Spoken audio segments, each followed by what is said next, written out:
Behind me is the city of Kamakura, capital of medieval Japan, domain of the samurai and their warrior rulers, the shoguns.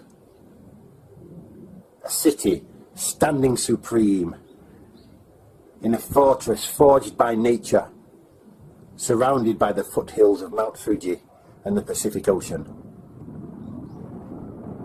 Kamakura, capital of the fabled land of gold.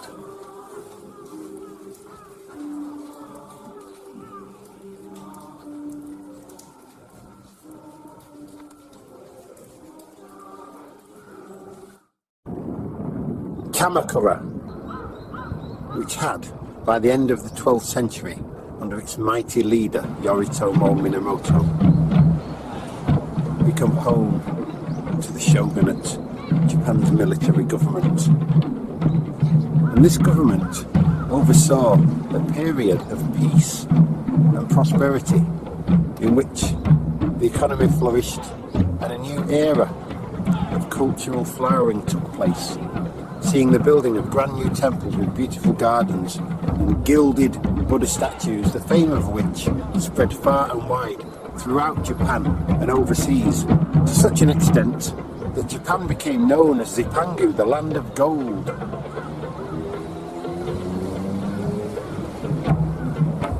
But with the passing of Yoritomo and the deaths of his sons and grandsons in the intrigues that followed, the line of Minamoto shoguns came to an end.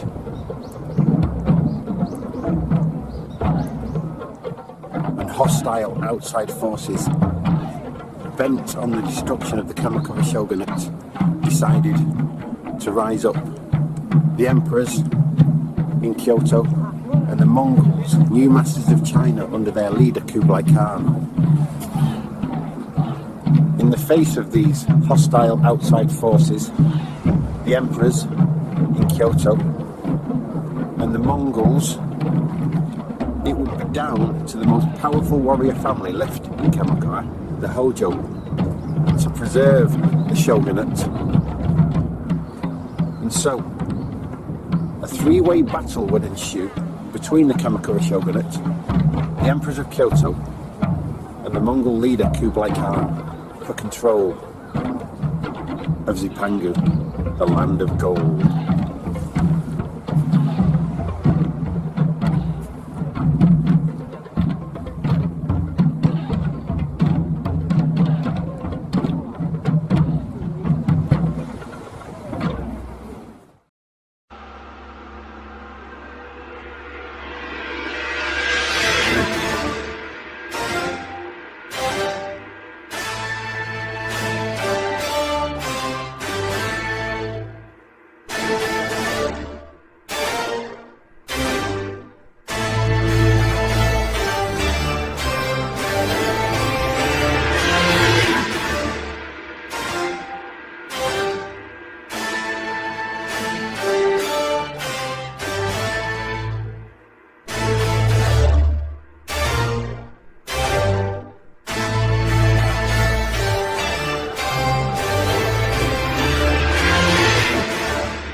On a sunny spring Sunday, crowds flock to Kamakura to witness an event with roots that go back over 1,000 years. In the late 9th century, Emperor Uda ordered a prince and court councillor, Yoshiyari, a member of the newly created Minamoto family, an offshoot of the imperial family, to create and train a troupe of horseback archers. When a later member of the Minamoto, Yoritomo, reigned supreme, the skill of horseback archery became synonymous with the shogun's court, in the new capital, Kamakura.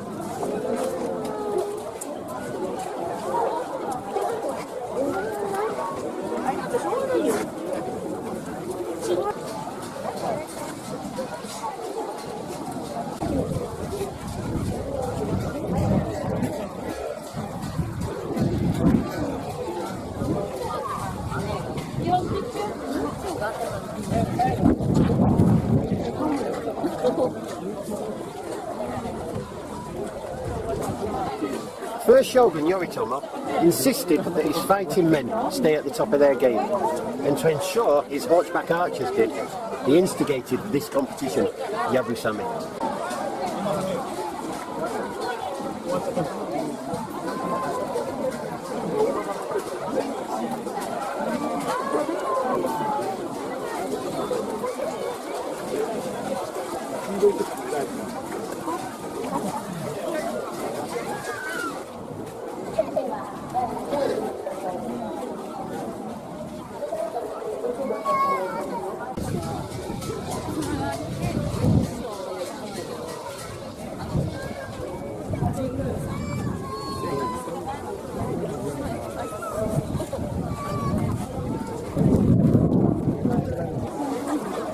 Oh, keep my distance after what happens to me at Asahina. So these highly trained horseback warriors would become the elite units of the Minamoto's armies and the shogunate. But with Yoritomo and his direct descendants gone, where would the leadership come from in the face of domestic and foreign foes eager to take control of Japan?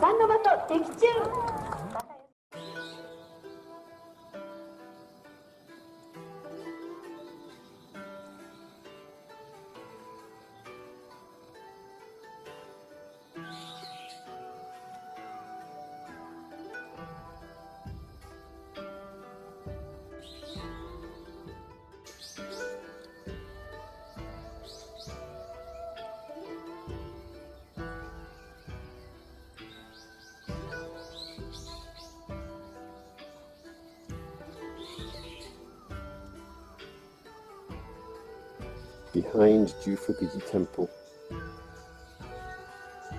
in this modest grotto, this tomb cave, lies the grave of perhaps Japanese history's most powerful woman.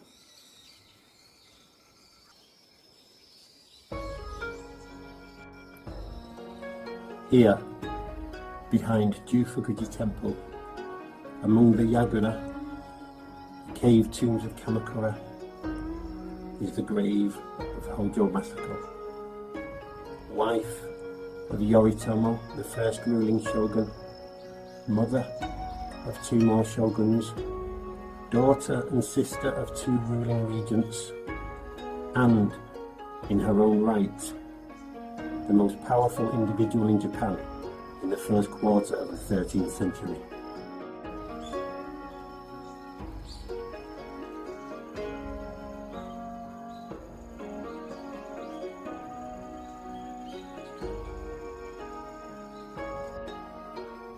By marrying Masako and being adopted into the Hojo family, Yoritomo acquired political and military muscle. But Masako, in her own right, was incredibly powerful and influential. She wielded influence over Yoritomo himself, interceding when he wished to execute Shizuka Gozen. Masako said no. She overthrew her own father, the ruling regent, when she deemed he was plotting to assassinate her son, the third shogun. And she rallied the samurai when the Emperor Go-Toba tried to wrest power back from the shogunate after the death of Yoritomo and in the absence of a shogun.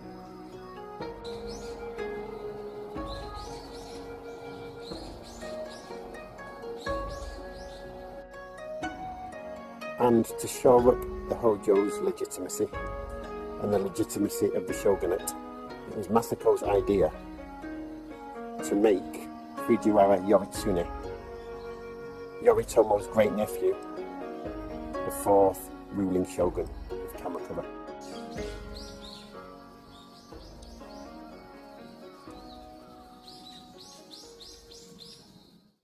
Yoritomo and Masako's sons, the second and third shoguns, weren't warriors. They were princelings, more interested in art and literature. And after they were sidelined, both dying violent deaths, it was the warriors who took charge of the shogunate. Masako's family, the Hojo, were warriors, and it was under their stewardship that the Kamakura Shogunate will continue and prosper. It was the Hojo family who had created and marshalled the Asahina Pass and the rest of the 7 entrances into Kamakura that were built narrow enough and easy enough to defend to ensure the capital's safety. Look at this. Just about wide enough and high enough for one man on horseback to get through. But although the Hojo were the most powerful figures in the shogunate after the death of Yoritomo, they weren't themselves shoguns. They couldn't be. They weren't members of the Minamoto clan. They were just allies. And it was this fact that was used by certain emperors to try and claim that the Hojo rule was illegitimate. Go-Toba managed to gather forces loyal to the imperial cause, but they were no match for the samurai who stayed loyal to the nun-shogun Masako, the Hojo, and the Kamakura Shogunate. Go-Toba was exiled. As I leave Masako's tomb, I'll head over to the grave of another famous woman of the Kamakura period.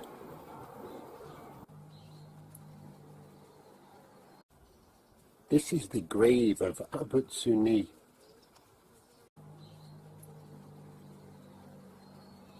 Abutsuni was a famous literary figure in the Kamakura period. She was from Kyoto and was the mistress of a Fujiwara lord, and they had a son together.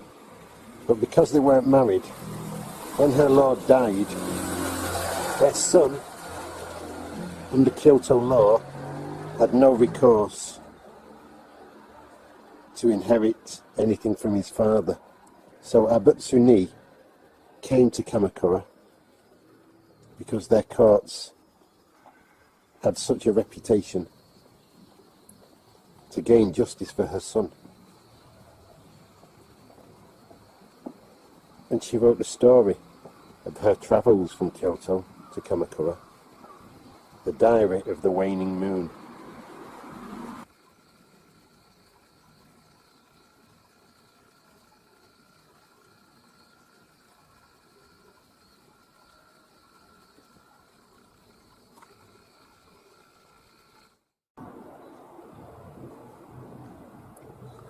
Why, though, did Abutsuni feel the need to come all the way from Kyoto to Kamakura to receive justice? The answer lies over the mountains from Kamakura. In addition to consolidating political power, some might say usurping it, the Hojo clan were also busy delivering effective government and a fair legal system. Across the Miura Peninsula from Kamakura, over the mountains and through the Asahina Pass, lay the deep water port of Mutsuura. And the Kanazawa branch of the Hojo family were responsible for administering this domain.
And here, a member of the Hojo family, Sanetoki, who was the Chief Justice of the Hojo, the Japanese Supreme Court, collected a vast number of legal documents from Japan and China and stored them here, and also brought the greatest legal minds from the imperial capital of Kyoto to train him and advise him in building a fair and just legal system that was praised and utilised by everyone, rich and poor.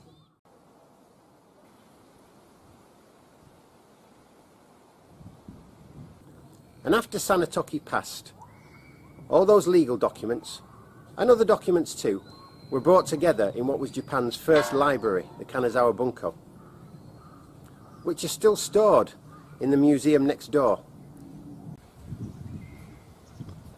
As the years passed, and the Kamakura Shogunate itself became consigned to the pages of books, so it was that Sanetoki's literary and legal collection of documents became dilapidated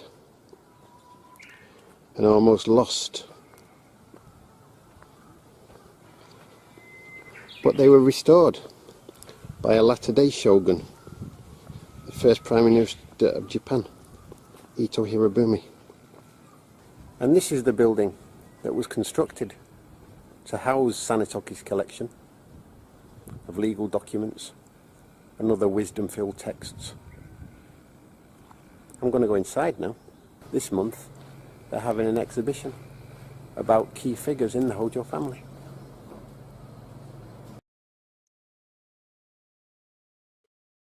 Having this library and museum with its centuries-old manuscripts and art collection so close to where I live is, for a Kamakura history enthusiast like me, absolutely brilliant.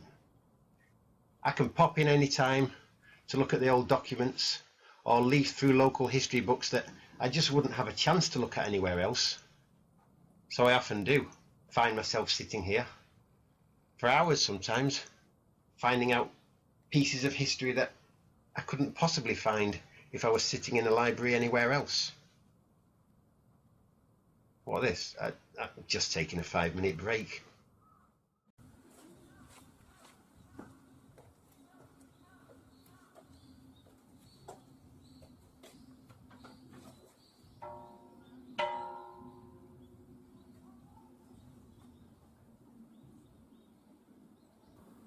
Sanetoki's library is perhaps the best surviving example of Kamakura's contribution to law and justice in Japan. But after Sanetoki's death, his retirement villa became a temple, Shomyoji, highlighting Kamakura's other contribution to posterity, the flowering of Japanese Buddhism.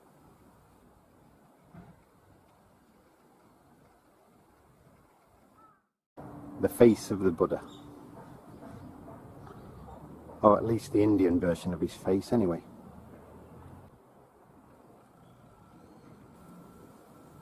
Stupas, like the one housing this statue, were Indian-style constructions housing the relics of Buddha, the prince turned penniless ascetic who, through meditation, devised a new spiritual way to address human suffering. The teachings of Buddha found their way to other countries, and eventually even to Japan.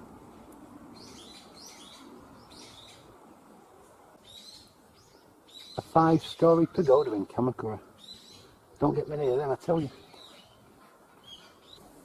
By the time the first ruling shoguns made Kamakura the capital of Japan, Buddhist temples and other institutions had existed in the city for the best part of 5 centuries, and in Japan for over 6. But the Kamakura period would coincide with the greatest era of all in the history of Japanese Buddhism.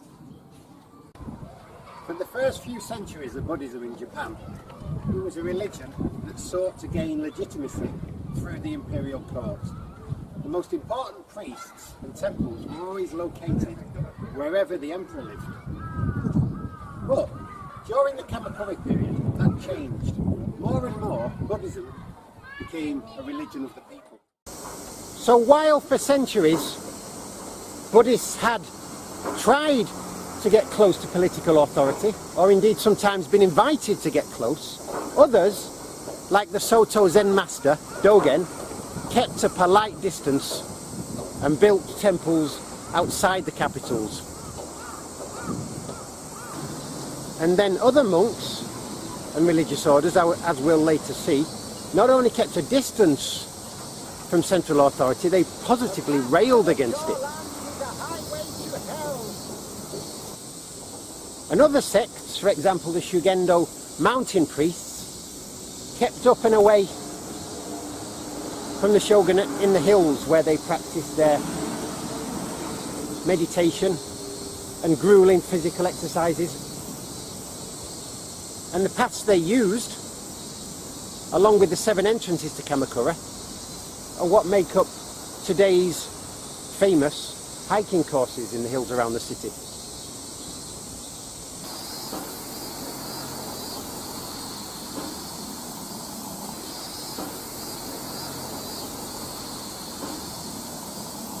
And then there were other monks of the Shingon faith who chose to live as hermits beyond the northern borders of the city and far across the fields.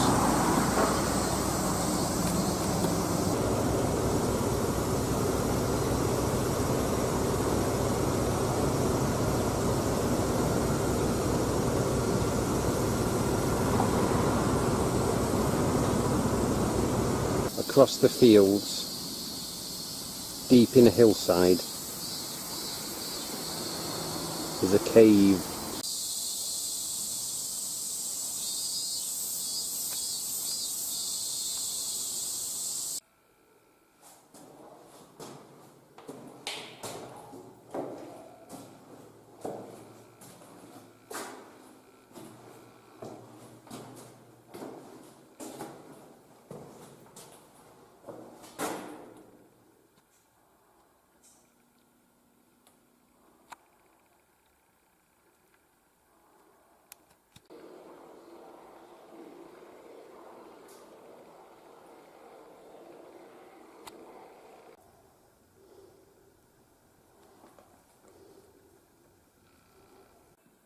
And these monks, these hermits, would come into these caves and carve out cells for themselves and fast and pray for up to 21 days at a time.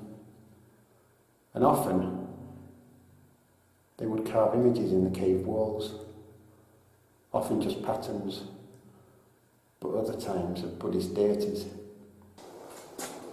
And for about 500 years, these hermits carved out tunnels and cells in the rock until about 1720. And in here, they would have had a chance to escape the turmoil of everyday life, especially in Kamakura,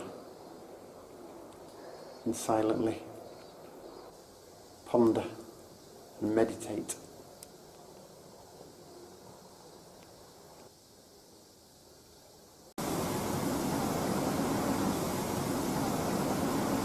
This Kamakura suburb of Hase, very affluent today, very popular with tourists. In medieval times, these western districts of Kamakura were a place of danger, despair, disease and darkness.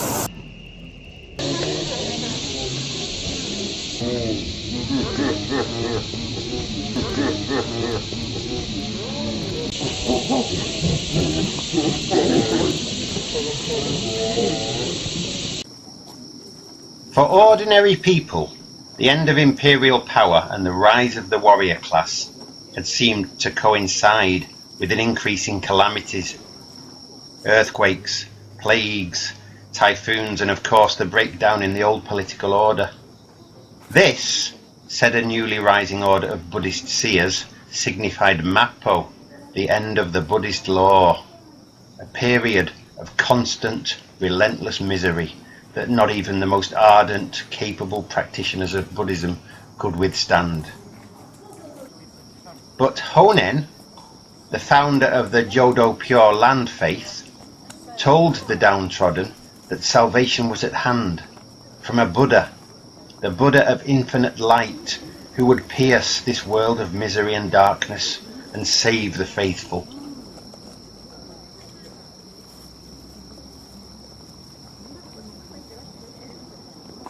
During his time as shogun, Yoritomo had visited Nara to assist in the rebuilding and rededication of the temples there after years of war.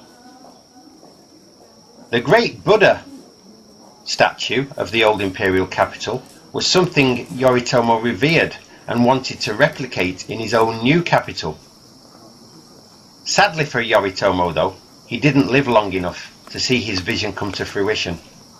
But to honour his wish, future faithful devotees of the new Pure Land form of Buddhism decided to carry out Shogun Yoritomo's wish here in Hase, on the western edges of Kamakura.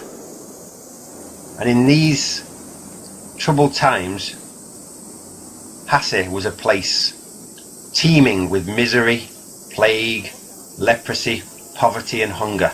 So this Buddha of boundless light was built to bring comfort and a benevolent gaze to those who wished for a better future, an eternal life in the Pure Land. This Buddha of the Western Paradise was first housed in a grand temple building, but after a tsunami swept up the valley late in the 15th century, it too became homeless, living under the stars, and has remained so ever since. For over 750 years, this magnificent statue has stood here, not even dwarfed by the sky and mountains that frame it. It survived earthquakes and typhoons and long outlasted the temple buildings that once housed it. This is Amida, the Buddha of the Western Paradise, who Honen told his followers would lead their souls to Jodo, Pure Land, the Western Paradise, after they passed, and away from the fire and anguish of the world that surrounded them. While the era of the Kamakura Shogunate is seen as a pivotal time for Japanese history and culture, for the people, it was the same as for ordinary people in all ancient and medieval societies, where they had to endure natural disasters, poverty and illness. Many sick people had little but their faith and hope in the way of treatment, though. Prayers to Kannon, the goddess of mercy, maybe, the spiritual mother of the faithful, or perhaps to Yakushi Nyorai, the medicine Buddha. His most famous place of worship in Kamakura is perhaps at Kaizoji Temple. There are numerous temples in the Kamakura area that have statues of Yakushi, the medicine Buddha, where people could go in medieval times to pray for recovery from illness, for themselves or for loved ones. And famous Yakushi statues are all around the city, at places like Kakuonji Temple, Manpokuji Temple, and here at Kaizoji Temple, where I am today, because I have a cold. An hour by train and ferry from Kamakura and across the bay is Chiba, which in olden times was the mysterious land of Awa. And there is the largest pre-modern Buddha in Japan, the medicine Buddha of Mount Nokogiriyama.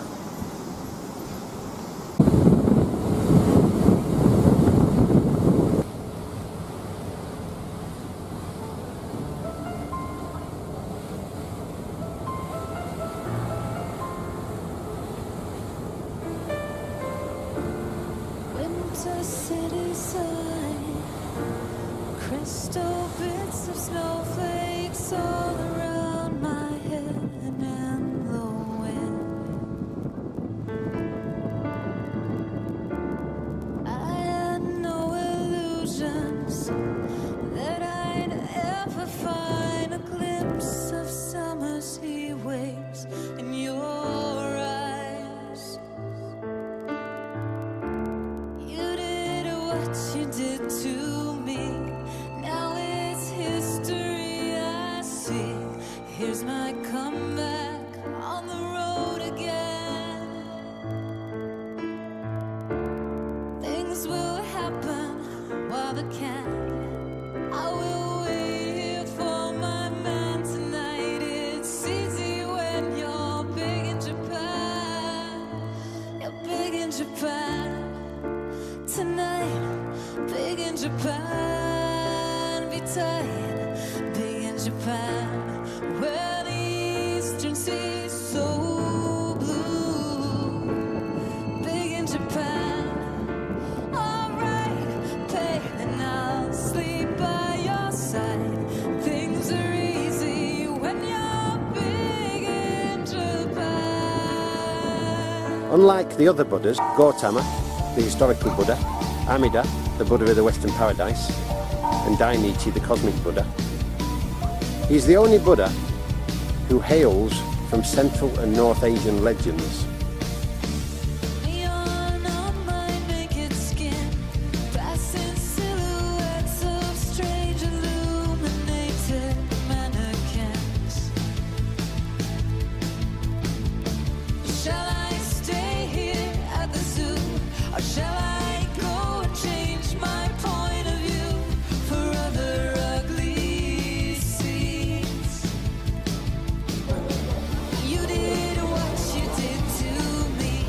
Now it's history I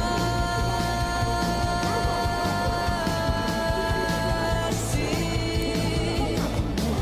Things will happen while they can. I will wait here for my man tonight. It's easy when you're big in Japan. Oh, you're big in Japan tonight. Big in Japan, big time. Big in Japan, where the eastern sea is so blue. Big in Japan, alright, pay and I'll sleep by your side. Things are easy when you're big in Japan. You're big in Japan.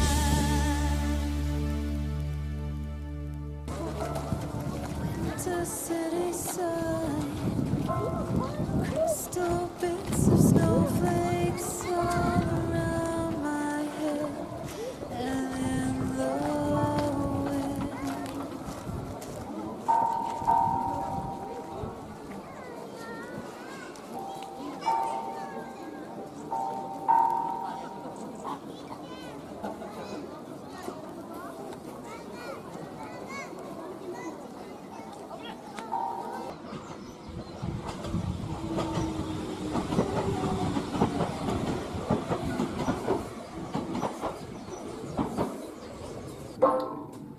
Now, with medicine Buddhas all around the Kamakura area, all over Japan, faithful, ordinary people had a source of hope in times of illness.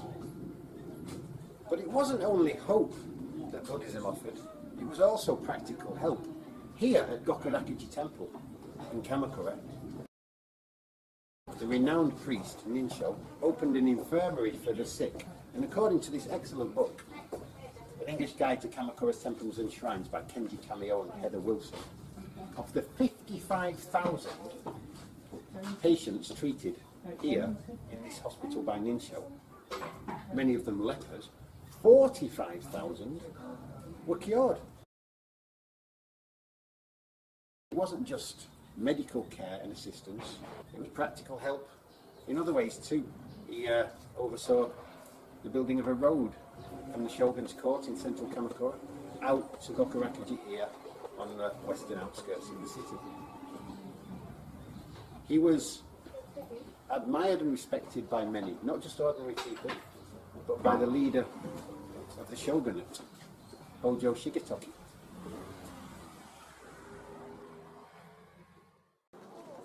Over in the land of Awa arose a priest who criticised Ninsho and his coziness with the government.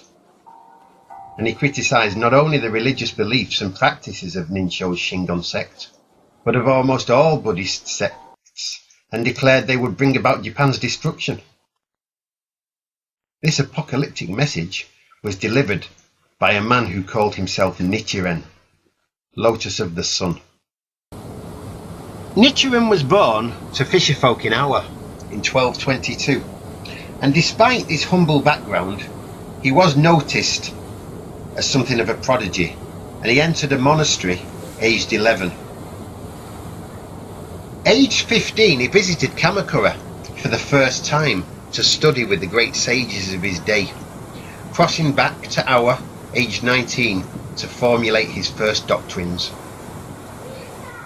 He returned to Kamakura briefly until urged to study at Hieizan, the great Tendai monastery, which he gladly agreed to, as he revered its founding abbot, Saicho. Aged 31 and back in Awa, Nichiren attained enlightenment, sat on the slopes of a mountain, bathed in the rays of the rising sun.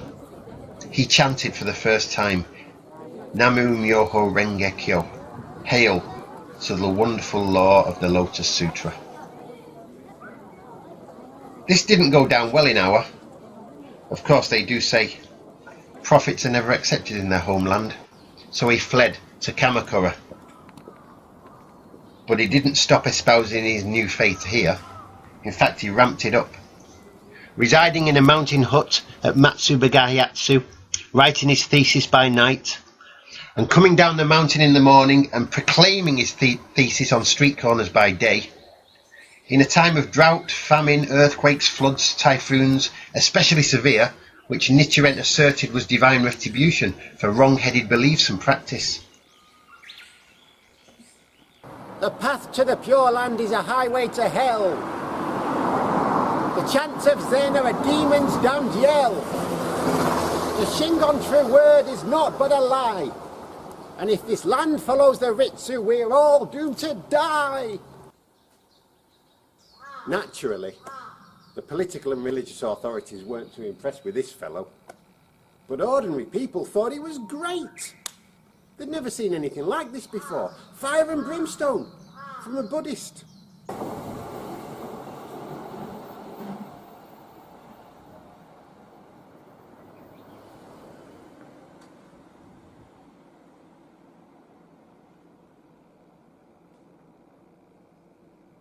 For much of Buddhism's history in Japan, different denominations have gotten along harmoniously. Here, at Jokumyoji Temple, members of the Shingon, Tendai, Zen and Jodo Pure Land sects came together to study at the Buddhist Academy. But with Nichiren, that harmony was compromised for the first time. You might wonder, given the atmosphere of the era, when anyone who caused too much of a fuss was likely to suffer the executioner's sword or the rocks and torches of rival factions, did he manage to survive? Well, in regard to the executioners and rock-wielding, sword-holding, torch-bearing members of rival factions, it wasn't for want of trying. One night, Nichiren was sitting in his hut on Matsubagayatsu mountain, writing his thesis for the benefit of the nation, when he heard noises in the valley below. So he looked down and he saw throngs of people coming up the mountain, carrying staffs and torches and making angry noises, and he was terrified. But at that moment, a white ape appeared and led Nichiren to safety. The angry mob, of course, burnt his hut, but at least Nichiren survived. Another time, when the shogunate had got tired of Nichiren's angry rantings and criticisms of the government, they decided to exile him to the Izu Peninsula. But the men charged with carrying him by boat to Izu must have been tired of his ranting too, because they cut him adrift on a rock in the middle of the ocean, presumably to die. But Nichiren's chanting of Namu Myoho Renge Kyo caught the attention of a passing fisherman, who rescued Nichiren and later became one of his disciples, building a temple.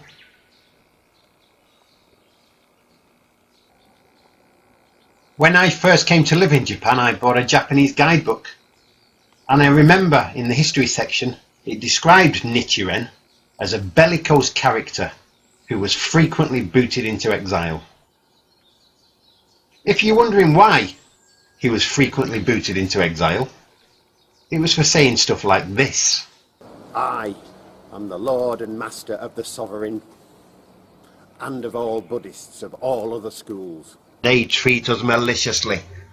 Why should they be blessed by the light of the sun and moon? Why should they be permitted to dwell on earth? The Mongols are coming to punish them, and because of them, this entire land will suffer from the wrath of the Mongols. And if this comes to pass, it will prove that I, Nichiren, know and speak the Lotus Sutra and the truth. For the Kamakura Shogunate, Nichiren's threat of invasion was the last straw. He was arrested, tied and bound, strapped to a horse, and taken for trial to a site where Ryukoji Temple now stands, and there he was sentenced to death.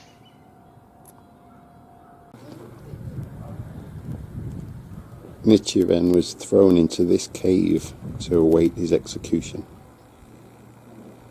And when Nichiren was taken out of the cave to his place of execution, he bravely walked out to meet his fate.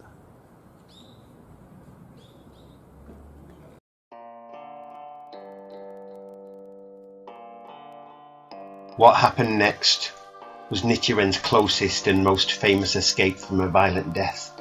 For as he knelt bravely, and as the executioner raised his sword, a bolt of lightning flew across from Enoshima Island, shattering the executioner's sword, and not a moment too soon. But then, a messenger arrived from the Shogun's court, announcing that Nichiren's sentence had been commuted from death to exile on a remote island in the Japan Sea.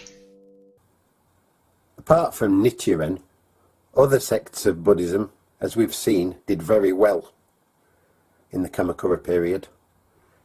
Grand temples, gracefully arranged gardens, gilded Buddhas, the fame of which spread far and wide, even to China, now under the rule of the rapidly and rapaciously expanding Mongol Empire. The Mongols were indeed coming.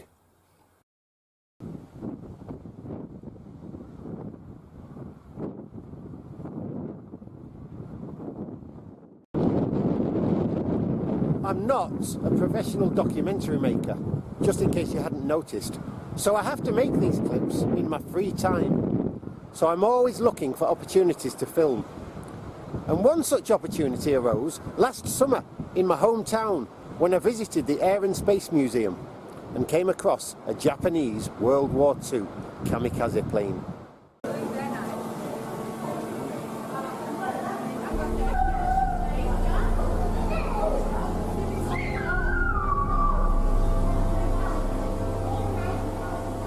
Kamikaze was actually an English nickname given to these pilots. In Japan, these pilots were called shinku. The phrase kamikaze, wind of the gods, has a history in Japan that goes back a lot further than the Second World War.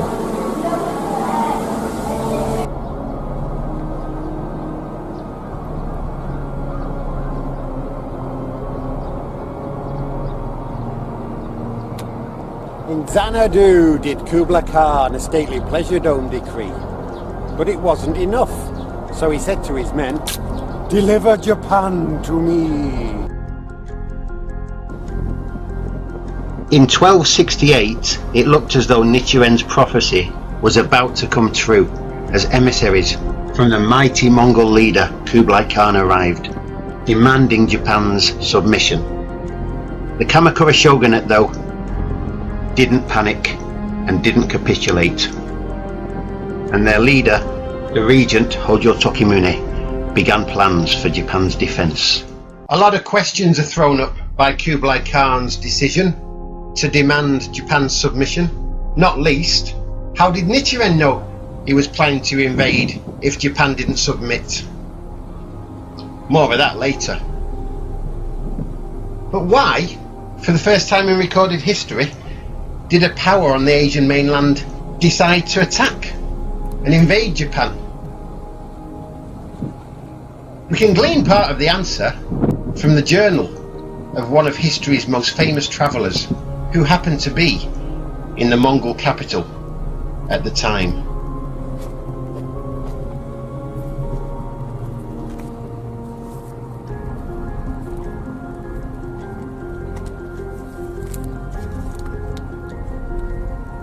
ZIPANGU is an island far out at sea to the eastward, some 1,500 miles from the mainland. It is a very big island. The people are fair-complexioned, good-looking and well-mannered. They are idolaters, wholly independent and exercising no authority over any nation but themselves. They have gold in great abundance because it is found there in measureless quantities, and I assure you that no one exports it from the island because no trader, nor indeed anyone else, goes there from the mainland. That is how they come to possess so much of it. So much indeed that I can report to you in sober truth a veritable marvel concerning a certain palace of the ruler of the island. You may take it for a fact that he has a very large palace entirely roofed with fine gold. Moreover, all the chambers, of which there are many, are likewise paved with fine gold to a depth of more than 2 fingers' breadth. And the halls and the windows and every other part of the palace are likewise adorned with gold. All in all, I can tell you that the palace is of such incalculable richness that any attempt to estimate its value would pass the bounds of the marvellous. When tidings of its riches were brought to the great Khan, that is, the same Kublai who now reigns, he declared his resolve to conquer the island. Thereupon he sent 2 of his barons with the great fleet of ships carrying cavalry and infantry. Tokimune didn't make any official response to Kublai Khan's demands, but primarily this was a ploy on the part of the shogunate to buy time. Get the weapons! I said surrender or die! You are? Get the weapons! Oh, surrender or die! Well, come on then! They landed and occupied some open country and a number of villages, but they had not yet captured a single city or fortified town when the following disaster overtook them. Now it happened one day that such a gale was blowing from the north that the troops declared that if they did not get away, all their ships would be wrecked. So they all embarked and left the island and put out to sea.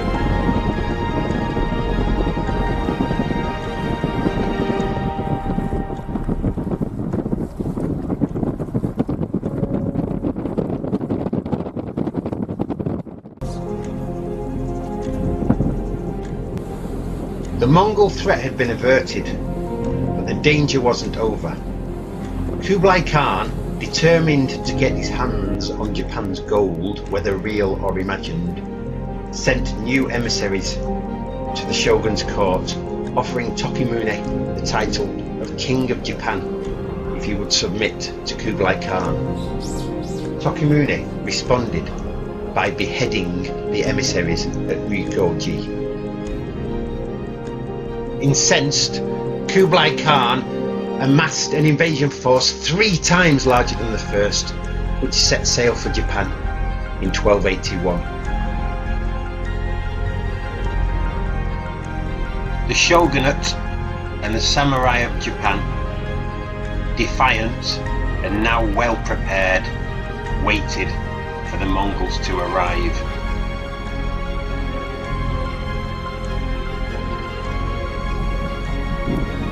In the early summer of 1281, a massive Mongol fleet was spotted off the west coast of Kyushu. But this time, Japan was ready. Well and truly ready.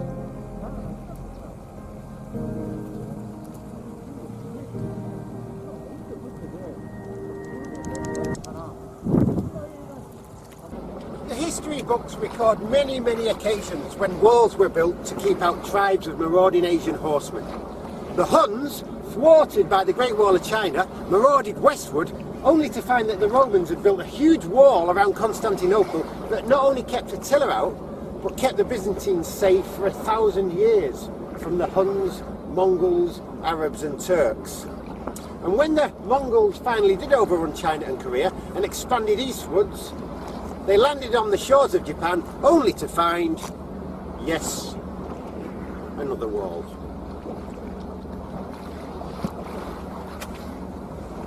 For 2 desperate months, the samurai doggedly resisted the Mongol invaders who were unable to breach the defensive walls.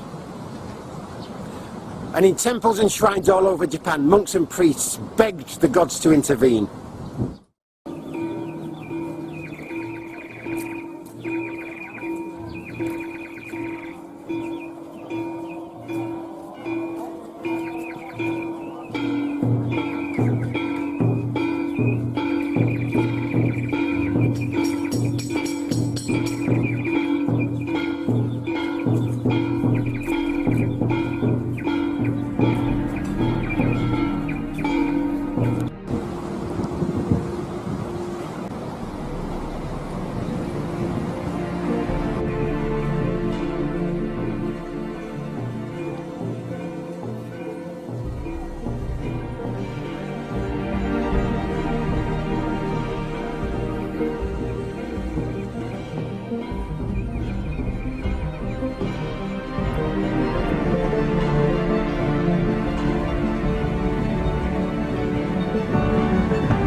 On August the 15th, 1281,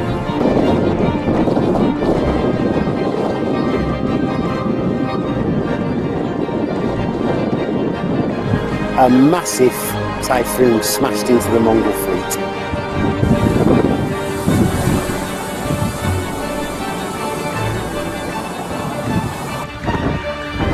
Many Mongol ships in Hakata Bay were broken like matchwood as they were thrown together by the force of the typhoon. Others were churned by waves as high as 3 men, and the Mongols who weren't drowned, who were blown onto the beaches, fell prey to exultant samurai who massacred them.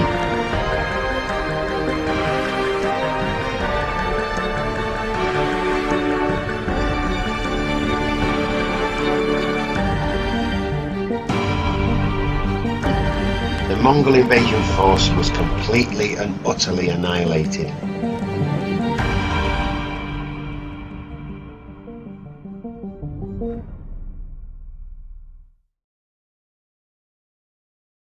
Nichiren had been proved right, the Mongols had attacked, but the Japanese had been saved by what they saw as divine intervention.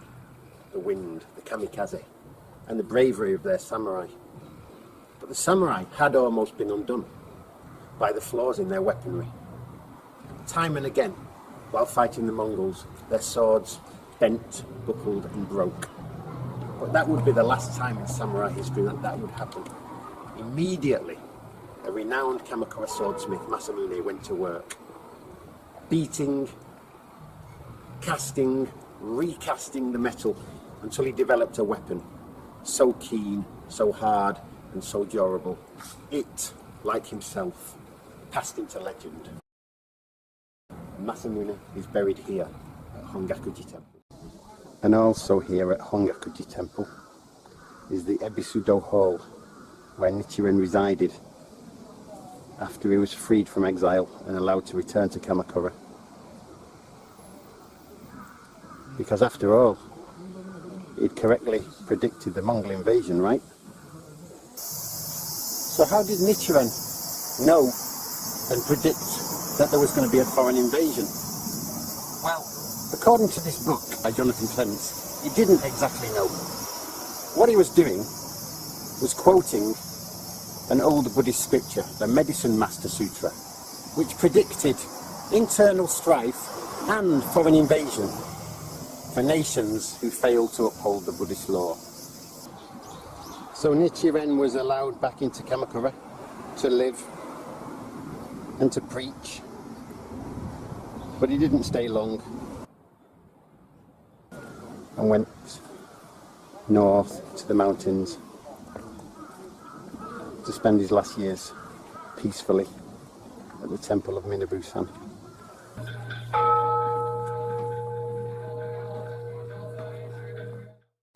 This building, Utsunichiyan, houses the statue of Tokimune, the resolute leader of the shogunate in the time of the Mongol Wars. The shogunate, now unassailable within Japan and without, gave thanks to the gods for their intervention. And they also gave thanks to the monks and priests whose prayers had brought the kamikaze. Ninsho, of course, already a revered figure, was given even greater rewards and honours. And even Kantankara's old Nichiren, bane of the shogunate, was forgiven. Grand new temples like Engakuji were built to pray for the souls of the fallen on both sides and to give thanks for the deliverance of Japan, which would now remain free under the shoguns until the dawn of the modern age. First under the Hojo, and then under successive dynasties of shoguns, who increased the power and the splendour of the shogunate. And you can hear about those later rulers in the Hojo family and in the later shogunates on the next and final episode of Kamakura, Rise and Fall of the Shoguns.